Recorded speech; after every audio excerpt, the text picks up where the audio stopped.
સમાચાર વિગતવાર જોઈએ। પાટણના સિદ્ધપુર તાલુકામાં ધોધમાર વરસાદ અને 8 ઇંચ જેટલા વરસાદમાં લોકોના જનજીવનને ભારે અસર થઈ છે। ભારે વરસાદમાં કાકોશી ગામનું તળાવ ઓવરફ્લો થયું છે। ઓવરફ્લો થતા તળાવનું પાણી ગામમાં ઘૂસી આવ્યું।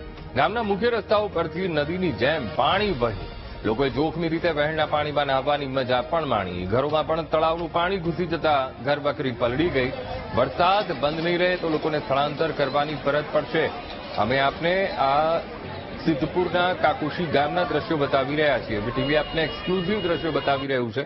હવે તળાવનું પાણી એક ગામમાં આવી પહોંચ્યું છે, કારણ કે સતત વરસાદ અને સતત વરસાદને કારણે નદી નાળા છલકાયા છે અને તળાવમાં સતત પાણીની આવક વધતા હવે તળાવ ઓવરફ્લો થયું છે અને હવે લોકોના ઘરોમાં પણ એ પાણી ઘૂસી રહ્યા છે।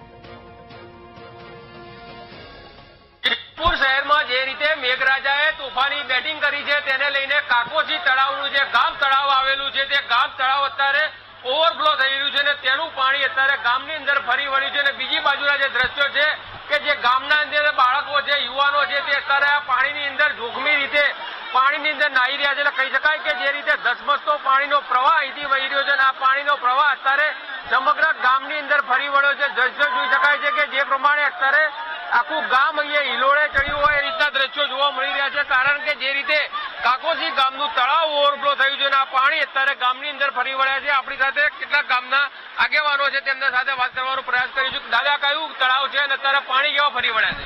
આ અમારું ગામ તળાવ છે, 9 એકરનું મોટું તળાવ છે, ગાયકવાડ સરકારે બનાવેલું છે અને હાલ ઓવરફ્લો થયું છે એટલે અમારા ગામના અંદર આ પાણી ફરી રહ્યું છે। કાકોશીથી સિદ્ધપુર જવાનો રસ્તો, સેંસા જવાનો રસ્તો હાલ બંધ થઈ ગયો છે અને કાકોશીના નીચાણવાળા વિસ્તાર મોગલવાસ, પટણીવાસ, રાવળવાસ, ઠાકોરવાસમાં પાણી ઘરોમાં અને ગામ બજારમાં દુકાનોમાં પાણી બેસી ગયું છે એટલે ખૂબ મોટું નુકસાન થયું હોય એવું લાગે છે।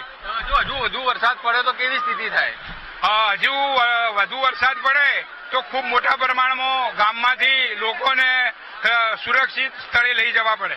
ચોક્કસથી કહી શકાય કે જે રીતે બીજી બાજુના દ્રશ્યો બતાવવા માંગીશ કે આ બાજુ આખા ગામના જે દ્રશ્યો આપ જોઈ શકો છો કે અત્યારે જે રીતે પાણીનું વહેણ વહી રહ્યું છે અને આ જ વહેણની અંદર અત્યારે લોકો જીવના જોખમે આ પાણીની અંદર નાહી રહ્યા છે। એટલે કહી શકાય કે જે રીતે કાકોશી ગામનું તળાવ ઓવરફ્લો થયું છે અને તેને લઈને જ આસપાસના વિસ્તારો તેમજ ઘરોની અંદર પાણી ફરી વળ્યું છે અને લોકોનું જે જનજીવન છે તે અસ્ત વ્યસ્ત થઈ ગયું છે। પરંતુ જો હજુ સુધી ભારે વરસાદ હવે વરસે તો આ વરસાદી પાણી છે તે ઘરોની અંદર પણ ઘૂસવાની શરૂઆત થઈ શકાય છે, કારણ કે તંત્રને લોકોએ, સ્થાનિક લોકોએ રજૂઆતો કરી છે પરંતુ હજુ સુધી અહીંયા તંત્ર નથી પહોંચ્યું।